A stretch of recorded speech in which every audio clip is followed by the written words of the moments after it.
Hey guys, welcome back to my channel. It's Gig Life with Lexi, and I have some news today that's kind of a surprise. Well, it's not really a surprise to me, but it may be to you. Matt Maloney is leaving GrubHub. Yes, you heard it right. Now, I know that the owners of Just Eat Takeaway have been wanting him to step down for a long time, so that has been talked. That's been in the news for a while, but he's actually doing it now, so this will be interesting. So let's find out what's going on here. This just happened October 8th, so a couple days ago.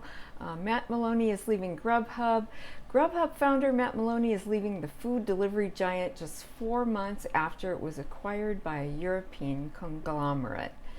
Amsterdam-based Just Eat Takeaway bought GrubHub, which also owns Seamless, in June for $7.3 billion, naming a new chief executive, former president and chief financial officer Adam DeWitt, to succeed Maloney, who was bumped up to the company's board.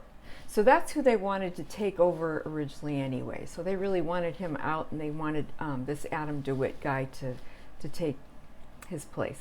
Maloney will step down in December to pursue other opportunities, the company said Friday. Great entrepreneurs like Matt start businesses that touch the lives of millions of people. Just Eat Takeaway CEO Jitsu Groen said in a statement, he has built a magnificent company and helped create hundreds of thousands of jobs across the U.S. We are sorry to see him leave the company and wish him the best in his future endeavors. Okay. So then it says, Maloney, 44, who co-founded the company in 2004 in Chicago, had most recently grappled with the most difficult period in GrubHub's history, as cities and states impose regulations aimed at curbing the fees delivery services charge to restaurants. And we've heard about this for a long time. These efforts began in New York City before the pandemic in 2019, led by City Council member Mark Janage, and accelerated as the restaurant industry was decimated by COVID-19 and legislators took up their cause.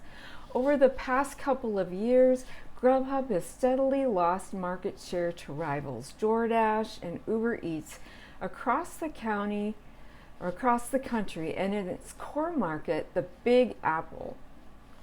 By one measure, GrubHub controls 34% of New York City, and as of July, down from 72% just 2 years ago, according to data analytics firm Bloomberg's second measure.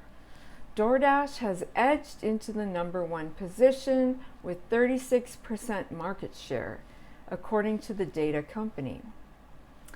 Okay, GrubHub has also lost market share across the country, accounting for 17% of U.S. food delivery sales in May, compared to 21% for Uber Eats and 57% for DoorDash, according to second measure.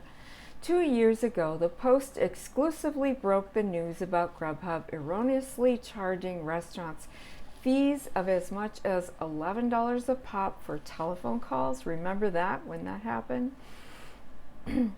So that never resulted in a food order and resulted in city council hearings and legislation making the practice illegal. I remember reporting on this a while back, and you guys knew about this. The company's shares were getting hammered, plummeting by 43% after a poor earnings report on October 29th, 2019, in which GrubHub drastically slashed its financial outlook, blaming fierce competition at the time. At the time, Maloney wrote a 10-page letter to investors pointing a finger at what he called, and remember he said this, promiscuous. He called his diners promiscuous, who are getting lured to other services like Uber Eats and DoorDash that have been dangling discounts, he said. And I mean, what did he expect, really? I mean, that's bound to happen. I mean, wherever people can find, customers can find a better deal, they're going to go, right? So I just found that kind of funny at the time when he had said that.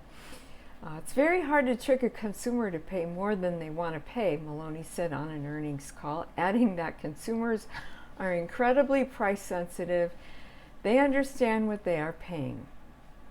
Now, okay, so that's basically what the article said. So I'm wanting to ask you, is this a bad thing for drivers?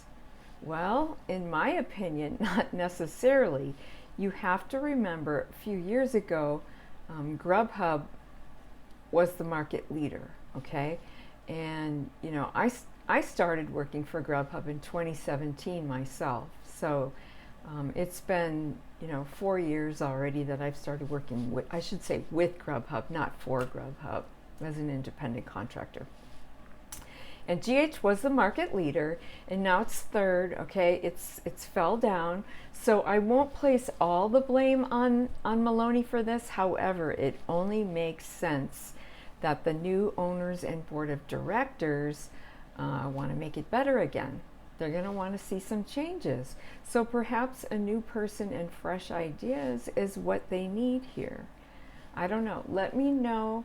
What do you think about this? How do you feel about this? And do you feel that there will be significant amounts of differences here now that a new leader is stepping up? I'm just curious to know what you think. Let me know in the comments below. And if you like this information, please like, subscribe, and share. And I'll see you in the next video, guys. All right, take care. Drive safe out there. All right.